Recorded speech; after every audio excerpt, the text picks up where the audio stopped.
A light has gone out in the world today, and it's one that will never be able to be replaced. We lost Grandpa Bill, and that's a tough one to stomach. Just working away. He doesn't know when to quit, but he's a good man. I guess I'll keep him. And Ray, a word, please. Debbie and Ray, a word. That's it. That's it. Oh, okay. Well, tall, dark, silent, handsome guy. Picture of his new saw. I'll even zoom in. It's compound miter saw. He is so proud of that saw.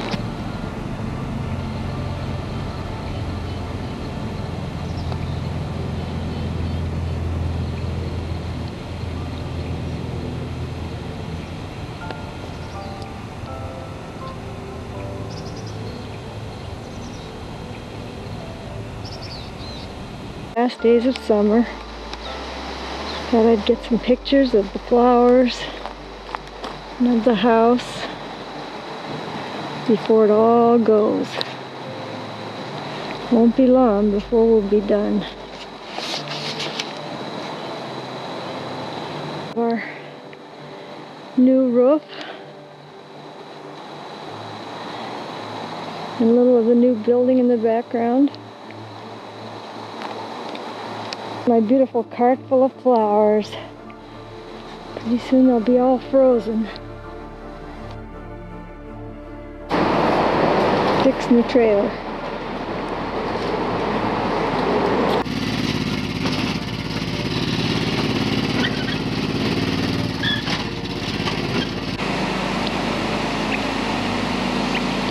The mower we're hearing is Bill mowing the lawn for the neighbors. Well, this is Grandpa's workshop. Grandma's not happy with it, but I enjoy it.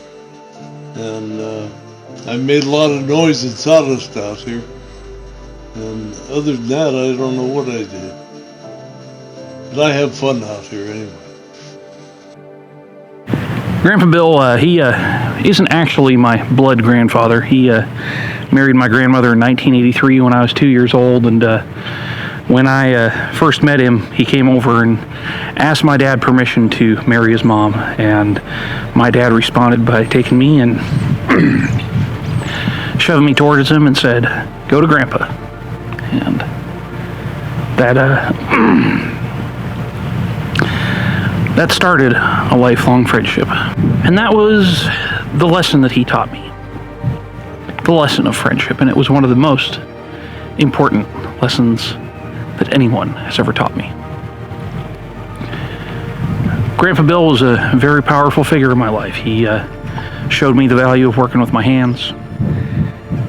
And he showed me the power of making those friendships, of bringing people into your life. And for anyone who knew him, you knew he was always messing with clocks. I mean, that was one of the things that was a constant through his house. And I'll never forget going to the house in Whitefish and hearing that tick-tock, that rhythmic heartbeat that the house had from literally hundreds of clocks. I mean, he probably had more than 500 clocks in that house. Ooh, there's our pretty flowers.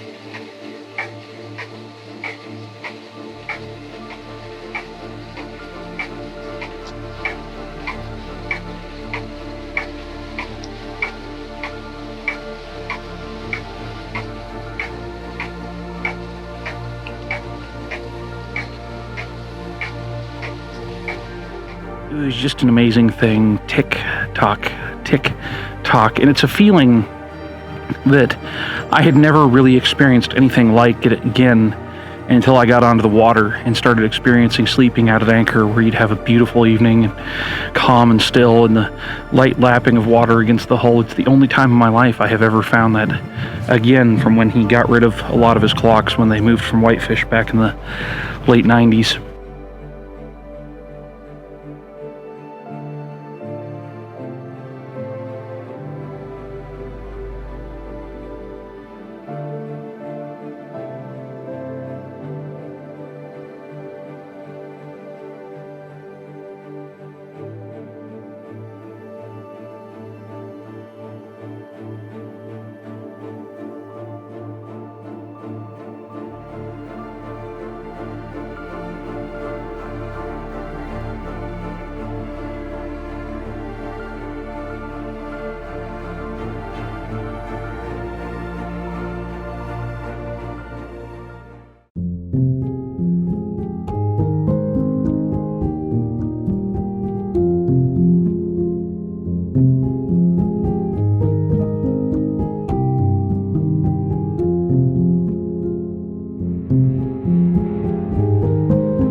He's going to be missed. Was a very powerful person in our lives. He brought so much good into this family. His home became the place where we would get together and where we would have Thanksgiving and Christmas. And even from when I was very young, I remember going over and they got me this little Power Wheels tricycle for Christmas. And I drove that thing until the wheels came off it, and then they put more wheels on it, and they had to put wheels on it again, and new batteries, and I ran that thing around and around and around, and so many happy memories that just right from the beginning. And then he had this old tractor, and that tractor, he had through his whole life, and was always out pulling stumps or moving something around with it, always working with the thing. And I'll always remember that. I can't forget all the things that he did there. I mean, he was just quite a guy. And so, Grandpa, why don't you tell everybody about your tractor? 1940 Ford. Don't owe me a nickel. I've done more stuff with this old tractor than a little bit. Yeah, it's kind of a mess here, isn't it?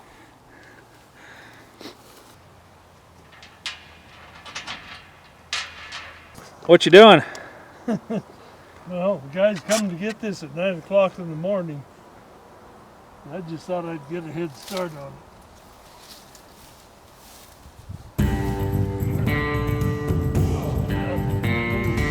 Grandpa did so much work with this old tractor over the years.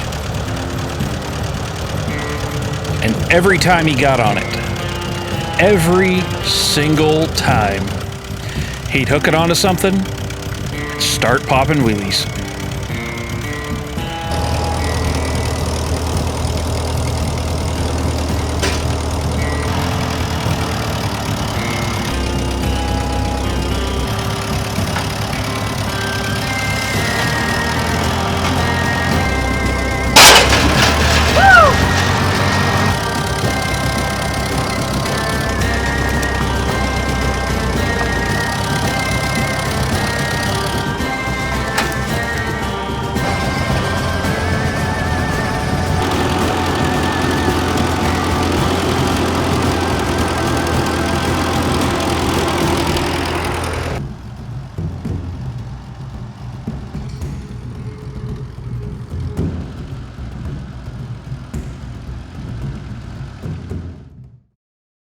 One of those that was probably the most important was the Red Express. Zoom in. Oh, I'm zooming out.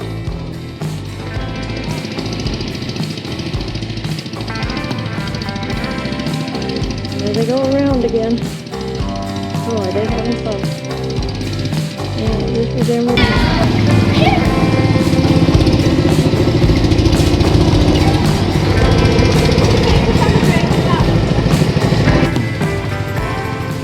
The Red Express was a 1947 Cushman golf cart that Grandpa had put together. Anyone who came to visit him had to go for a ride on the Red Express. It was just something that you had to do. There's a look at the Red Express on the side. A Wyoming license plate made into a Whitefish license plate. the radio.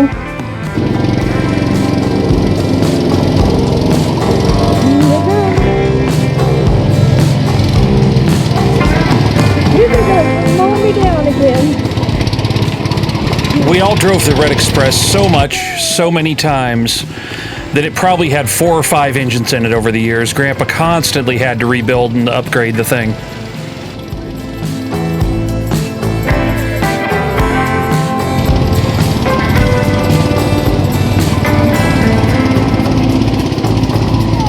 Here they come.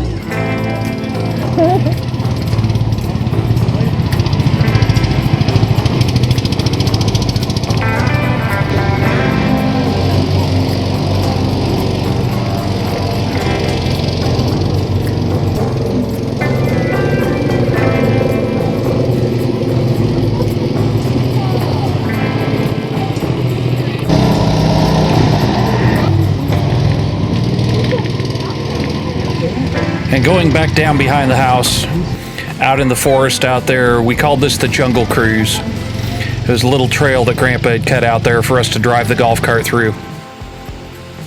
There was always humor going on. Something was always funny, and that was always very endearing about him. And it just made him a joy to be around. And you'll never forget his laugh. I mean, he had a laugh that would beller and holler and fill the room, and you always knew if he was in the house, no matter where you were in the house, you could hear that laugh. And when he was happy, he was incredibly happy, and that happiness was infectious. And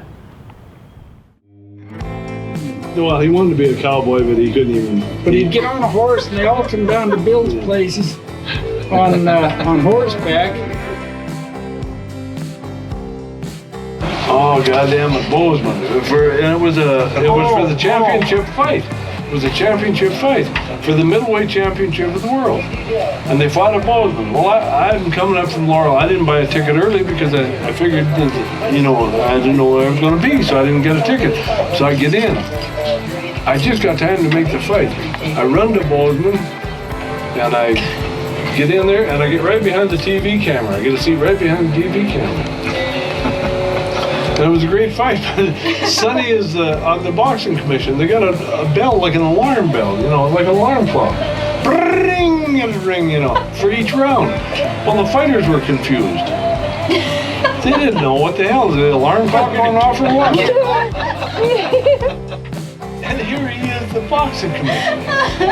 God. Yeah. Anyway, he's got the whole bar is full of fight pictures, fight guys that fought. It's something worth seeing to get down there and just to see it. And you got to get down there. See, I'll take Sonny it. O'Day's and Laurel. Damn it.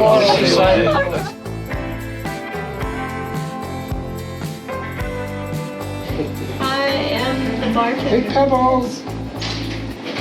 You are the bartender. How come I don't have a drink then? one of the best parts of Grandpa's house in Whitefish was this bar that he'd put in there. So many happy memories were made around this bar.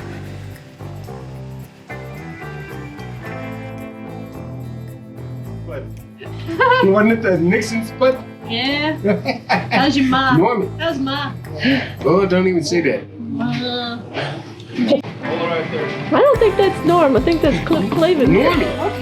Cliffy. You can call me a Clavin if you like. That Burt Lancaster. I think it's Cliff Clavin here. Yeah. I'll How just come I'm pour it. always the Clavin? Okay. And one of the things that made Grandpa so special is he was always willing to take the time for me. He was always willing to talk to me. And he was always willing to teach.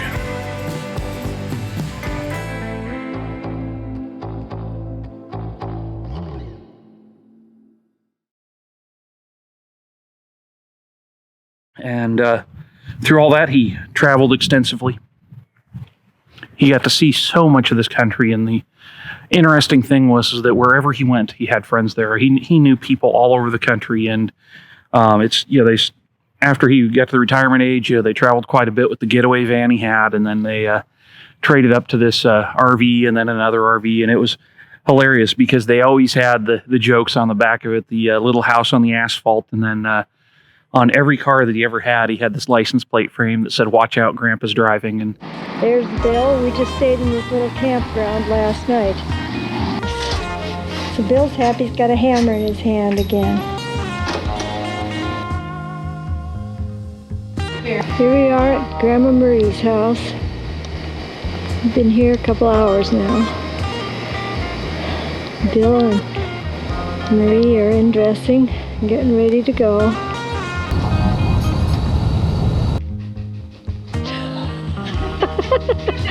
You're on camera. Get the Sunset at Marie's. Hopefully this will turn out as pretty as it is. You gotta get up on the lawn up there. Huh?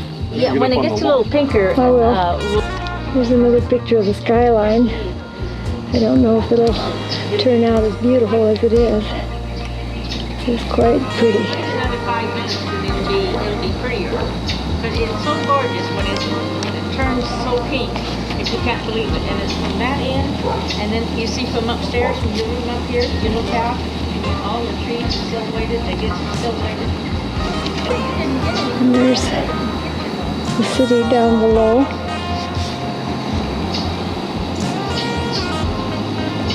And all of its beautiful lights. Panorama here.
I'm up here right now helping Dad and Grandma and Grandpa get packed up. Grandma and Grandpa are going back down to Arizona for the winter time. So that'll be nice for them. Gonna miss them while they're down there. I mean, I'll probably get to see them a couple of times hopefully, but we'll see on that.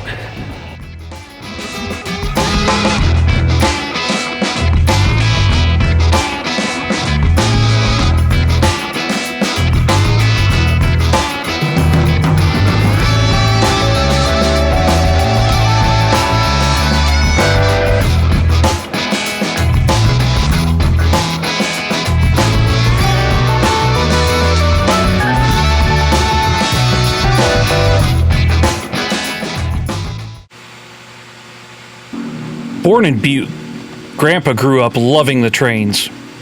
He'd eventually go on to become an engineer, starting with the Northern Pacific, that would then become the Burlington Northern after the merger.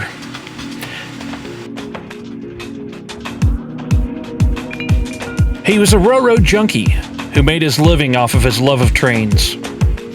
He never ceased to be fascinated with them. His love of the rails was everlasting. And he was lucky enough to come up in the era which was the golden era of rail.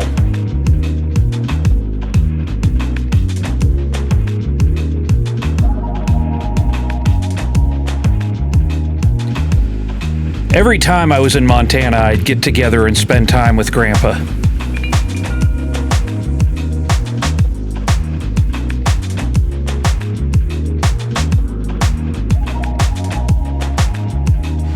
There are so many places we have spent time over the years, driving around, seeing his friends, or just spending time together.